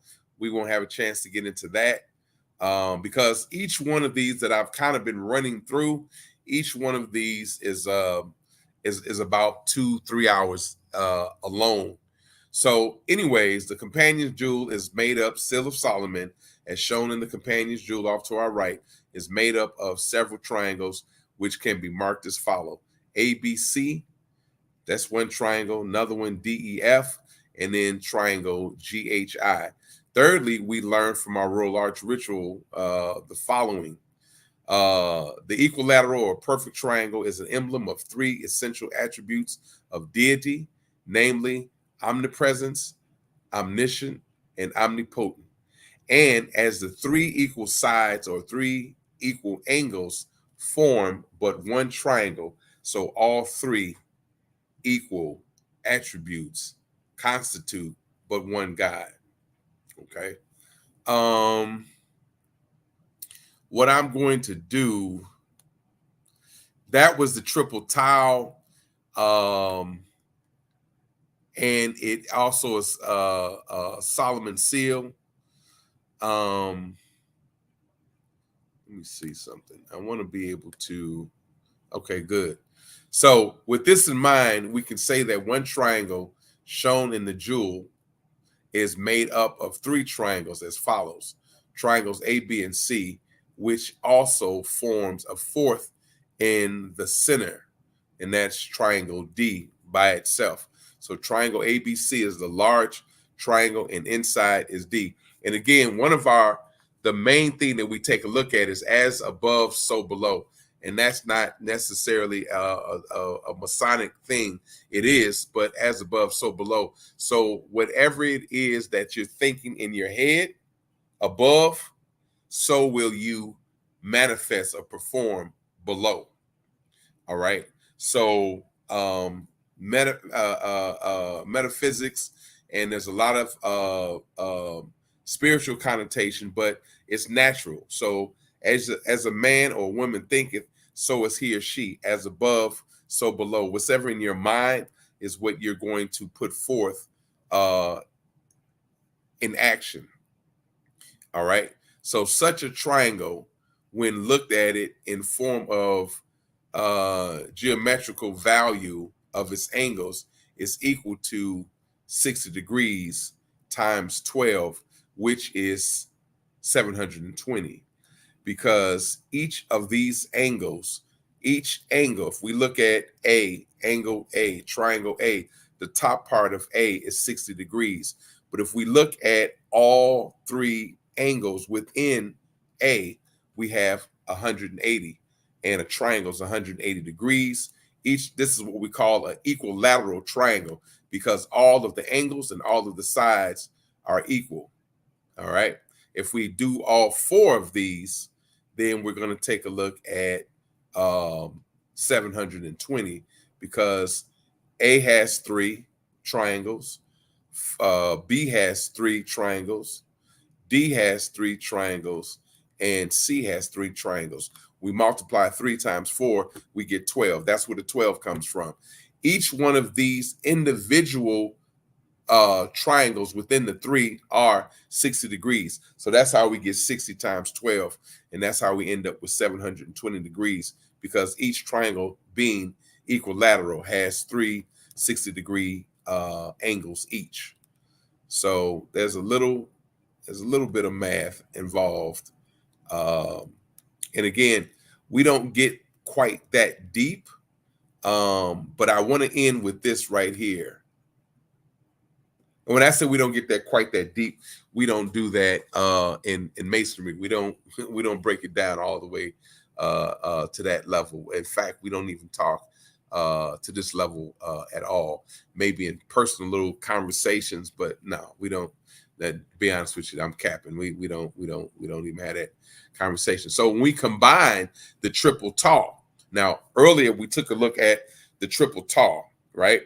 We looked at the 8 degrees, right? 8 times 90, is equal to, because we're looking at right angles here. Before we were looking at triangles. So when we look at King Solomon's, the key of Solomon, we're looking at triangles, which is different from the angles, because the triangles are closed. So when we combine them, here's what we have.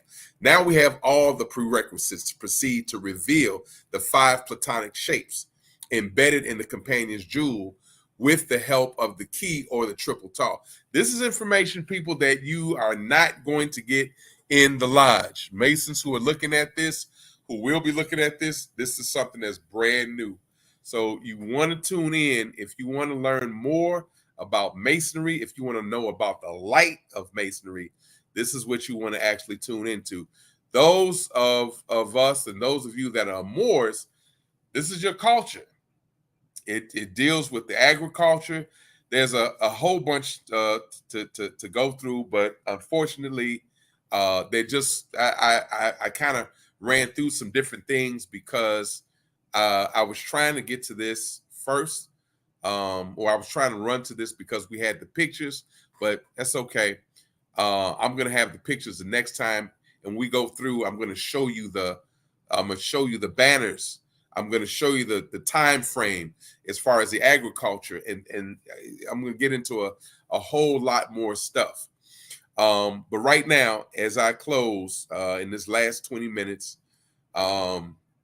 here again, we have all of the prerequisites that we need in order to understand the key of the companion's jewel. So we noticed that the triangle has GHI. That's a triangle, all right? So actually, it's actually just the angle, GHI. We multiply that. We look at all 8 triangles at 90 degrees because that's a right angle. We look at every T. So when we look at the T, there's an angle on either side at the bottom where all the T's come together.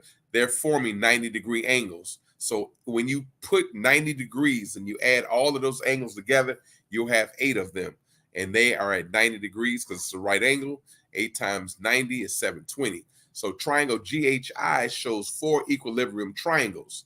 Okay, so now when we look at the triangles, which shown above, is also equal. It equals a geometrical value of 720. Now, this is the mystery. This is the mystery that we get into right now. This is beyond the 33rd. Let's say it this way. This is beyond. And again, this is so on the Masonic side, you haven't heard of it because it just hasn't been taught. There's a lot of information that has been, I won't say suppressed. It just hasn't been. It hasn't been given, and in some instances maybe suppressed. For Moors, this is your culture. So let's dig in. So which in turn equals the total degrees of a tetrahedron symbol of fire. It represents the symbol fire. All right. So it's a tetrahedron. All right, which is 720 degrees, 8 90-degree angles. So now the triangle, that was the first one. Triangle ABC, and then now DEF. It's double. It's just 2 of them, right?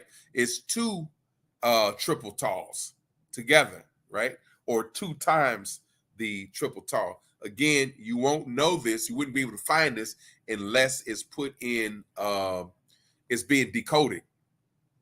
This is fierce information, guys, that you all are getting. So I may have rambled at the beginning, but this information that you're getting now here, you're not going to find this except for here. And you're not going to find it unless you're talking with me on this one. And some of this through Abdullah. So tune in. So 2 times, we're just going to make the math real simple. 2 times 720 is 1440.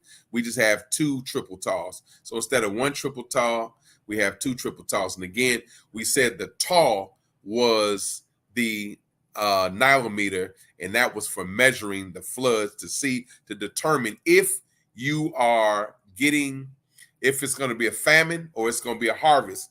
If it's going to be the flood, which is going to flood out your crops and you're not going to be able to eat, or and it's going to be a famine because you won't be able to eat, or it's going to be it's going to be a harvest. So here, that's what the T, that's what the 1T is. And then again, you take a look at the triple tall, and that gives you 720 degrees when you measure. So when you're looking at the tall and you have 19, the 19th letter, you do that times 3, and you have 57 degrees. Now you're measuring radians. Okay, cool. That's fine. You can measure degrees, but what we have to do now is, that is the concept, but we have to look at the application. The application is, how do we apply this? Well, we apply it through using the tall, and that tall measures the rise and the fall of the water. Okay, that's the application. Now we look at the actual procedure. In the procedure, now we're multiplying the triple talls. Triple tall by 1, 720. Triple tall by 2, 1440. Triple tall by 3, 2160. Right. So all we're doing is we're just adding the 720. Right. Triple tall. Let me see.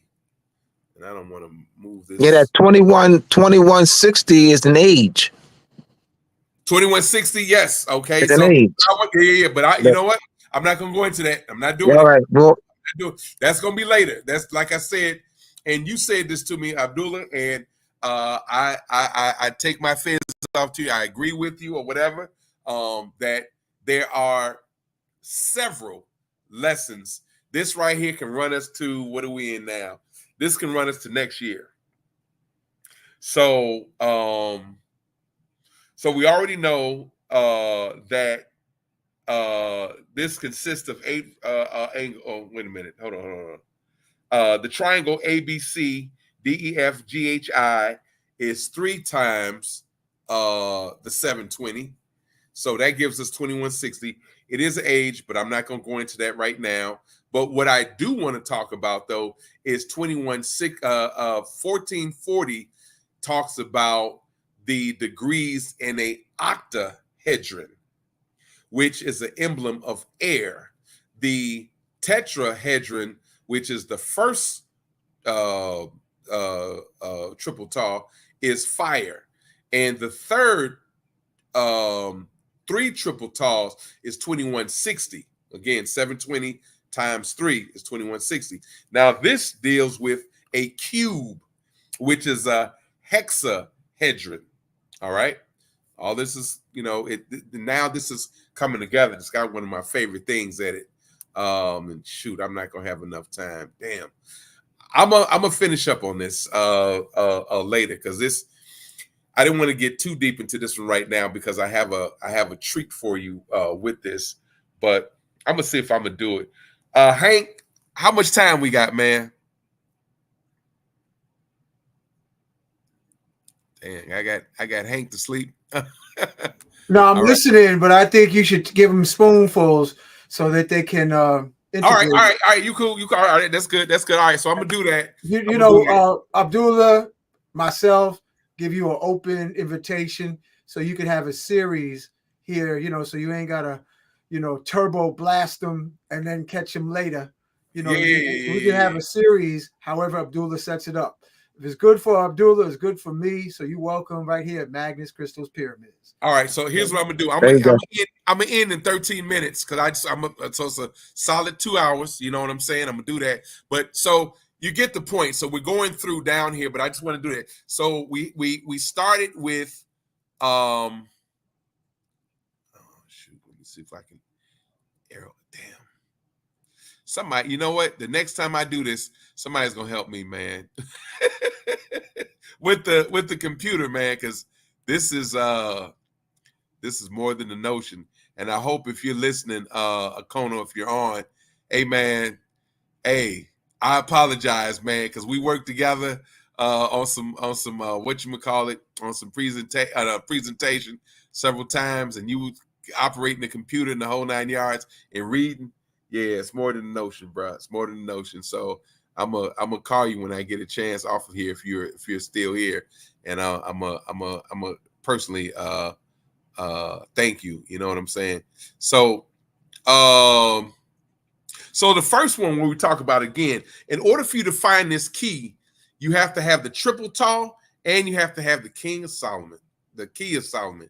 God dog it. So yeah, I'm not gonna be able to get through all of it, but so again, I just want to see how we came up with the tall, and we came up with 720 degrees. On the right side, we have Solomon, the key of Solomon, with the actual triangles, and now we start getting into the elements. Bro, I'm looking at. Go back to that key. This is funny because that Solomon, that symbol. Right, hold on. Yep. That symbol, for some reason, Brother Abdullah, was the symbol of the show tonight. Really? Right? See, oh yes, it's on the right there. That's Metatron's cube. Yeah, Metatron. Yes, it's on his It is. That's the thumbnail that on the on this presentation. So let me tell you something. So I'm gonna tell you something. 2 things about that. 3 things. One, it has very deep spiritual. There's a meaning behind this, and we won't get to this meaning until about the summertime. So man, I'm wearing it right now. Huh? I'm wearing it. Well, I'm gonna call you then, man. Hold on, let me show you what I'm wearing. Let me see it. You can't have it. No, I'm telling you no, because I'm not gonna let you. I'll tell you off the phone. I'm wearing Merkaba. I'm wearing the Merkaba. Yeah, Merkaba. And the Metatron. I'm gonna call you tomorrow. I am. I'm gonna call wearing it tomorrow.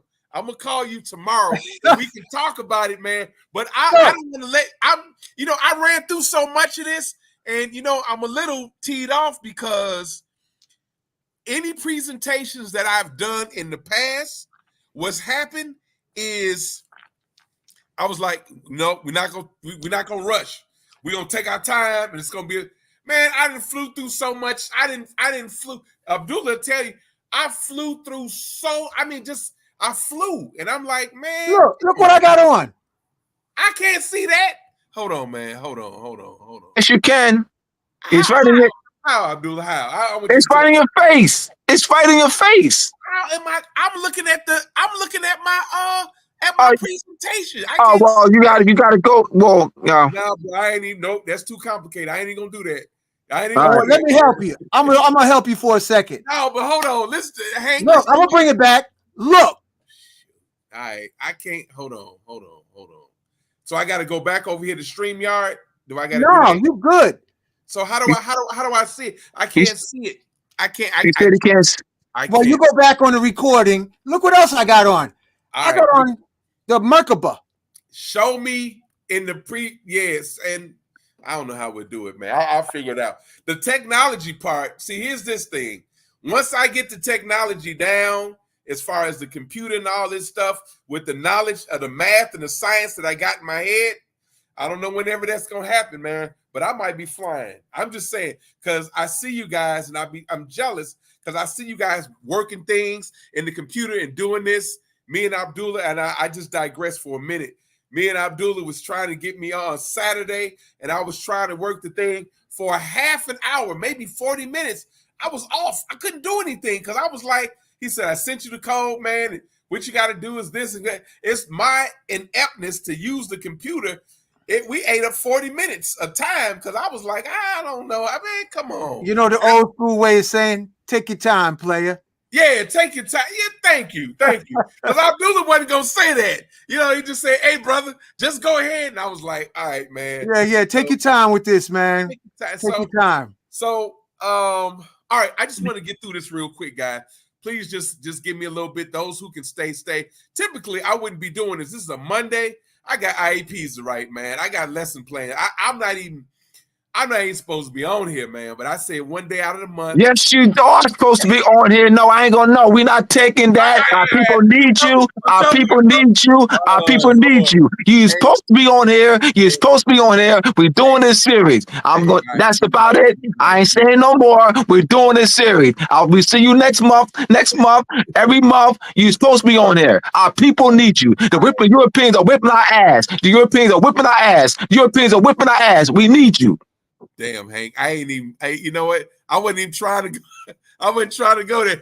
Listen, we fight in private, but this public thing, man, it's a whole nother.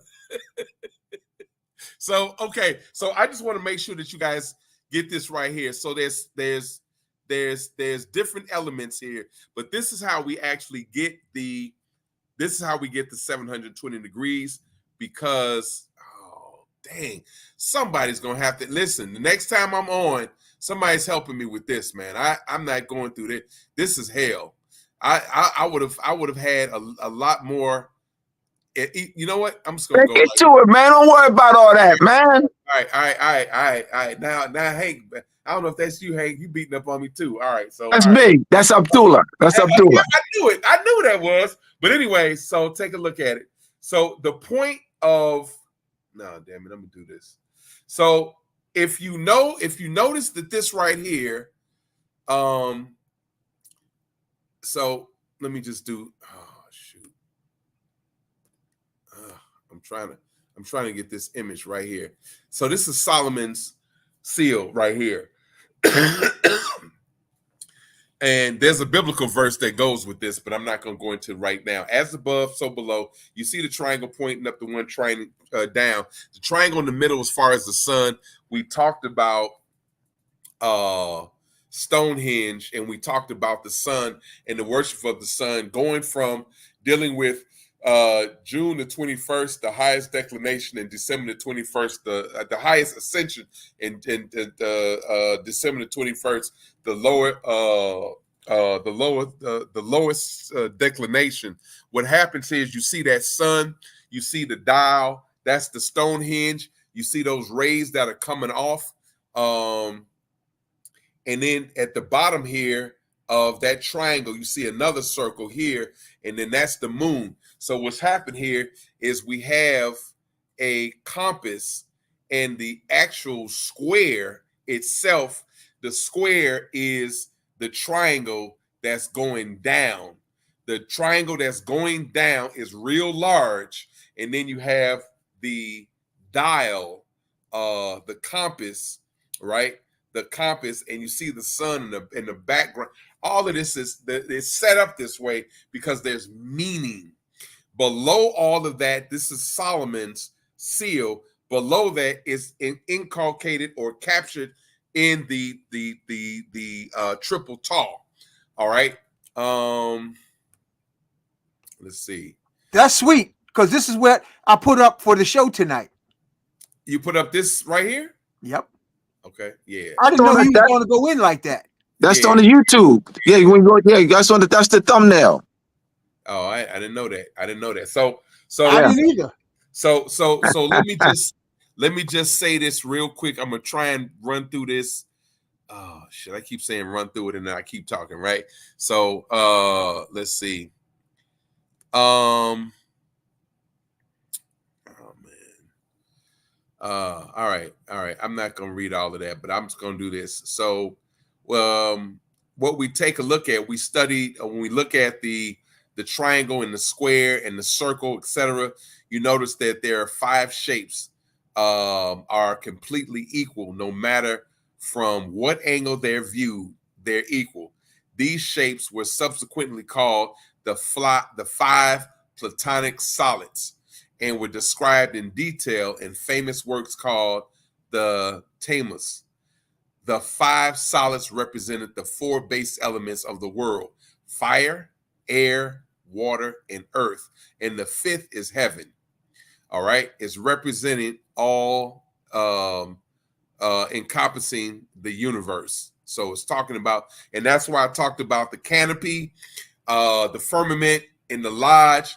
All of this is connected together. And I had to kind of run through, but you all do remember when I talked about the canopy and I talked about the firmament, which they don't have in the lodge anymore. The whole meaning of all of this stuff is gone. There's no connection there because you can't understand it. I talked about the 2 pillars in the circle with the sun in the middle. That's how we got Stonehenge and of Jashin and Boaz. Again, the sun is always the main focal point. We looked at the sun, the death of the sun, or the apparent death of the hidden sun for the 3 days, the 22nd, the 23rd, and the 24th, and then it starts to rise again. Again, when we take a look, and I'm not showing anything right now, when we take a look at this jewel, this Solomon seal, we see the sun smack dab in the middle of the actual triangle, and then the moon underneath it, and then we have the 2. It's time, because the time is going around. It's the hands of the time is showing an actual degree. There's a particular degree and the Earth's wobble, and we look at that particular degree. All right, we're looking at the degree that is measured at, and then we also have degrees on either side of the triangle. When you see the moon underneath the sun, and as I'm talking and thinking at the same time, just showing what I want to actually talk about and not. But I want to. At a certain point, I'm gonna talk with Abdullah tonight. I'm gonna talk with Abdullah and Hank, because I want to holler at you guys about something. And I'm gonna talk with the rest of the family about this. But this is just some administrative stuff I want to talk about real quick. I'm running through this a little bit, and I'm trying to get my fingers right, because it's all over the place. So the seal of Solomon and the 5 elements, at first glance, you would not see the 5 Platonic shapes in the seal of Solomon. But when one looks at the number of angles and the pictures become clear, it will be found that the number of angles in the triple tall is the key. And a multiple of it is equal to combinations of the triangles in the seal of Solomon. Hence, the triple tall or key unlocks the seal of Solomon to reveal the 5 Platonic shapes. And I'm going to show you the 5 Platonic shapes, and I'm going to leave it there because I'm hating the fact that I'm chopping this thing to hell. I mean, realistically, I am. And as you can see, there's some tools that I have, but I didn't get a chance to get to that right now. This is the this is a series, brother. It's a series. I know. The series. but it Don't was. worry, it's a series, brother. It Oh, ain't. I know, but I just chopped everything Nah, up. I ain't no way. It's good. You're good. You're good. Uh, so that was Fibonacci, and then that thing is going all the way back up to the top again. All I want to do is get to my 5 platonic, but that's all right. I'm gonna work with somebody.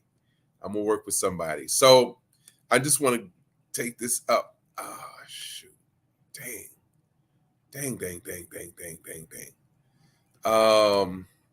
Hold on. No, those are the shapes. I'm gonna come back to the shapes, and I got to get back to the math. Hold on, guys. Hold on. All right, right here. That's where I'm trying to go. Right. Take my finger off. Okay. So when we take a look at that, because we have the key, which is the tri. So the reason why it's the key is because the triple tau has the 8 the 8 90-degree angles, which are the 8 T's, the triple tau. And what happens is with that, and we look at the key of Solomon's seal, when we put those together, now we can unlock some different things. So right now we look at the plateau. There are 5 plateaus. There are 5 volumes. There are 5 shapes of face. There are 5 faces, 5 edges, 5 corners, and 5 degrees, and 5 illustrations. So with the first illustration, I'll go that way, is heaven. That's the decahedron. All right. That's the Pentagon. It is 5. It's 12 faces, 30 edges, 20 corners. It is 5,040 degrees. That's heaven. Now we have, because remember, we're saying as above, so below. So now we have 2. The second illustration right here is the tetrahedron. We're looking at the triangle, 4 faces. This is, look at math, whatever, you'll see that it has 4 faces. This is, so let me just say this though, real quick. We're talking about remember we talked about volume, right? So this is the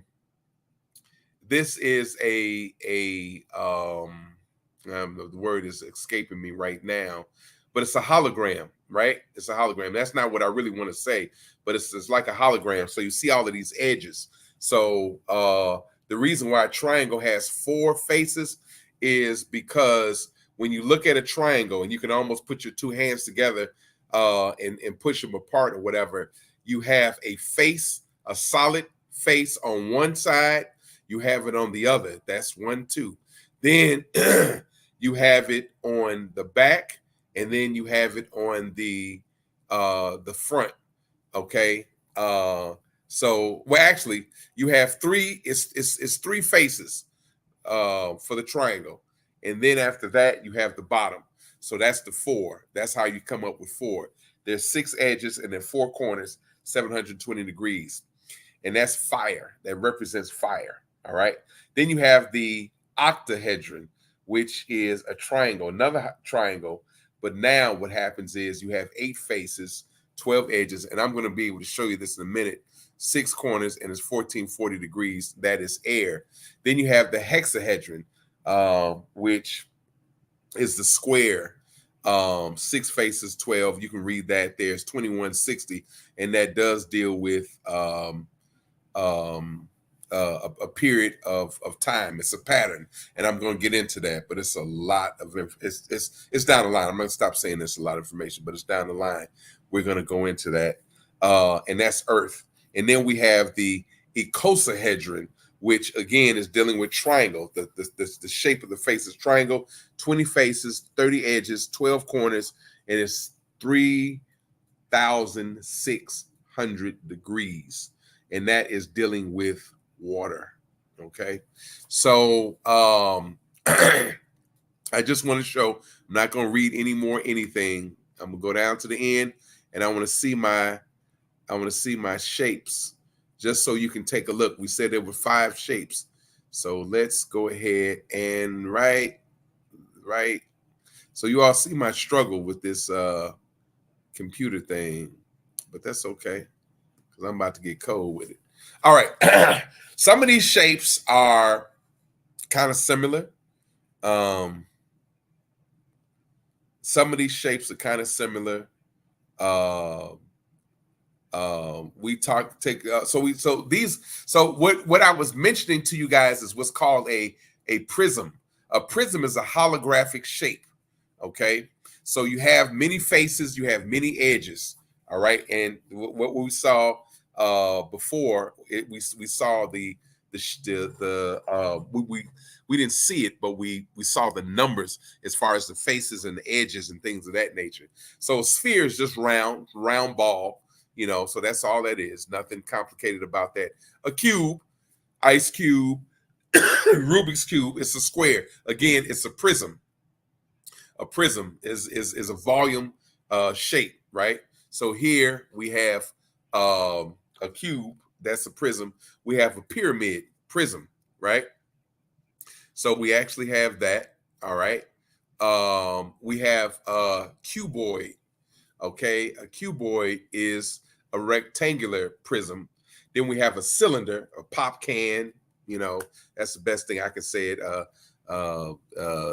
Oil can, you know, MD40 or whatever you call those cans or whatever the case it is. We have the triangular prism, right? That's a triangle, it's a prism, right? And then we have a cone. Okay, so these are some geometric shapes right here that that are prisms, and they because of the Solomon's key and because of the triple tall, we're able to see these particular shapes and bring out the edges and things of that nature. Now, there's one thing that I want to do real quick, and I'm gonna skip over a couple of things because I'm not going to go through a lot of this, but I want to show something if I have time, and I'm just going to get through a little bit of this real quick right now. It's a YouTube video, and when we start talking about the dimensions, we start looking at chakras, and when we start looking at chakras and we go through levels, so all of this stuff, even though it's words and it's pictures and stuff, it all has application. So I'm a math and a science teacher, so I have to show, and I'm also a spiritual teacher as well. So I have to combine all of these together, and I think that's something that I was doing this evening. So I'm going to show this simple clip real quick. If we don't have a lot of time for it, I can.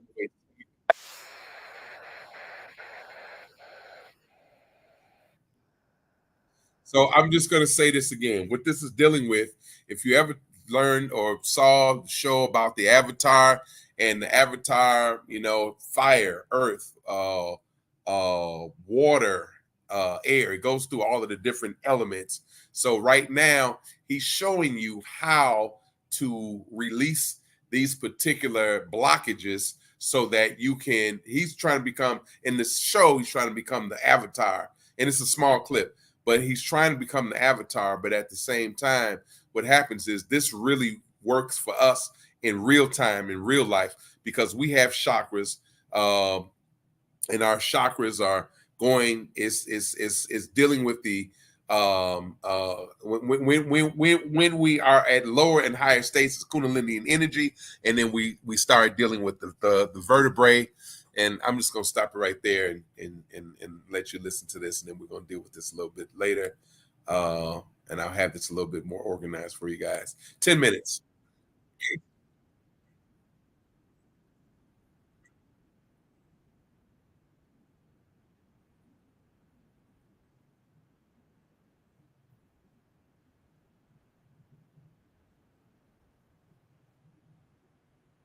It's not going, bro. We're gonna It's wrap not it up. We're gonna wrap it up. Okay. All right. Let's All wrap right. it up. So next month, I'm going to go ahead. I'm going to continue. I'm going to come back to. I'm going to come back to this. I'm going to come back, and we can kind of go back to the 5 platonic solids. But all right, family.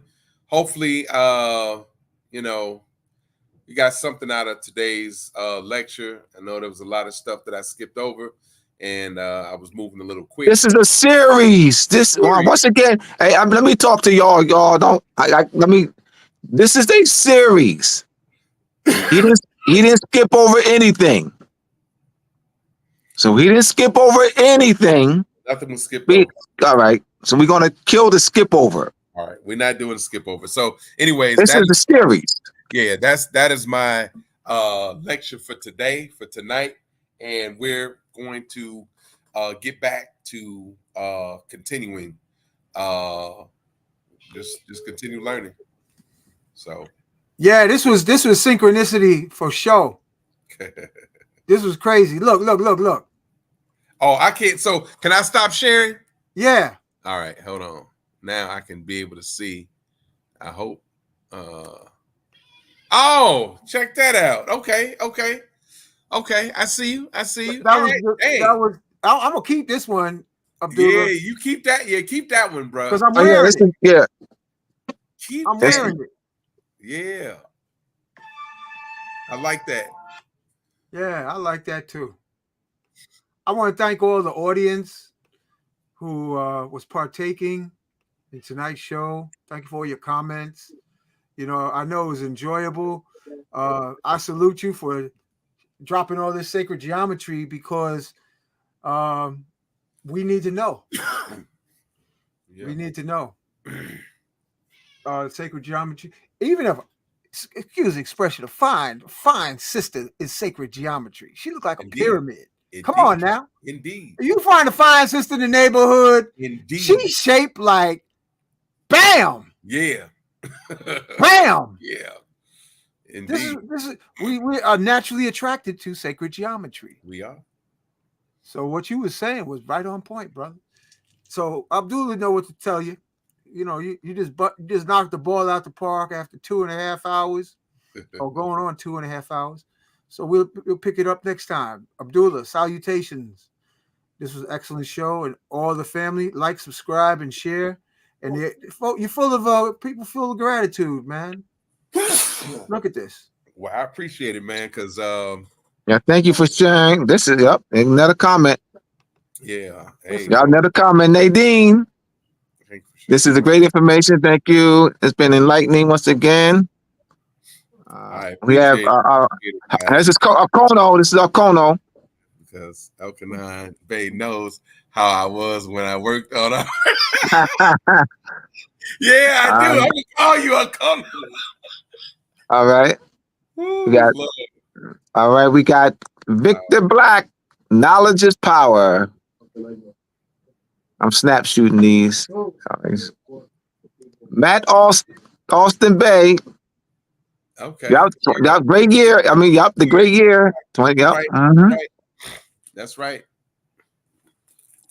Eon L. Temple. We're doing math. Absolutely.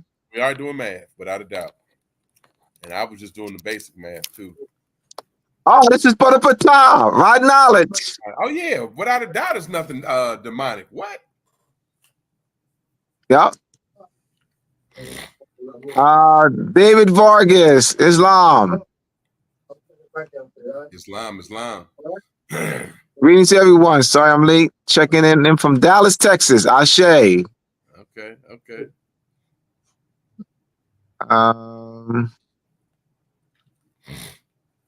He's flashing some of the comments there. Great. All right, so this is excellent, brother. Thank you for taking up the mantle, brother.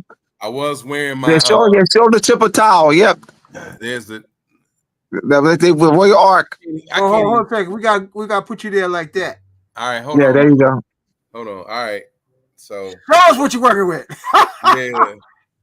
Dang it, I can't keep it up, but that's what it looks like. That's that we have. Cool. And I actually make these too, you know what I'm saying? So sacred geometry. Yeah. That's my favorite. This is my favorite house. This is my favorite. I love I love the red house. I love it. Love it. Love it. That's what's up. Stop right there at Royal Art. But yeah. Yep. All right. Knocked out the park. All right, once again, check out my website, mooresandmasonry.org. mooresandmasonry.org. My next week's guest, we're going to deal with some more. We're going to deal with some esoteric numerology. Brother Kalau. We got Brother Kalau next week. I connect with Brother Kalau doing on Instagram last year, July of last year. So I'm very excited to have the brother. He gave me the title dealing with numbers and gematria and spirituality concepts. So I'll have him next week here on Magna Pyramid Crystal YouTube page. Once again, please don't forget to like, subscribe, hit the notification button, and also share this lesson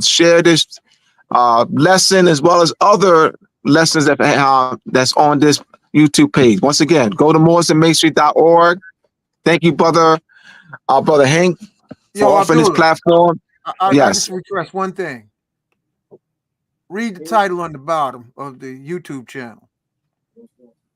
Read about the YouTube channel, mooresmasonry.org. No, in the blue letters. What does it say? Magnets, crystals, pyramids. Say it, Abdullah. Magnets, crystals, pyramids. Ah, shit, you got it, brother. All right, what was I saying? Because you be saying everything all around it. You be like magnets and pyramids. Crystal pyramids. You be mixing it up like a spin master, man. I be like, Magnet, crystal pyramids. Get on them, Hank. Get on them, Hank. Oh man, Magnet, crystal pyramids. Let me see what the last comment was. Yeah, let me see that. William Vandermoor, man. Thank you for inviting me on Mr. Abdullah. Yeah, I sent that to your your messenger. Yep. Mm-hmm. Absolutely. We have another one. On Eunice Banu Mantura. Man, we got some names up in here, man. Absolutely great class. Family gratitude. Mm-hmm. You have another one, another comment? Yeah. All right. Thank you. Temple. Shashat. Shashat is the female counterpart of Tahuti. Okay. Oh, that's right. Yes. Islam, great class, Brother Abdullah and Brother Il. Nicholas, Sali, Ryan Bay. Okay. Tasali. I think it's Tasali. Is that? Yeah, Sali. Yeah, Tasali. I think the T is Tasali, or I think T is silent. All right, y'all. Let's wrap it up. All right. Yes. Give you some good music on the way out. Take us home. Appreciate you guys.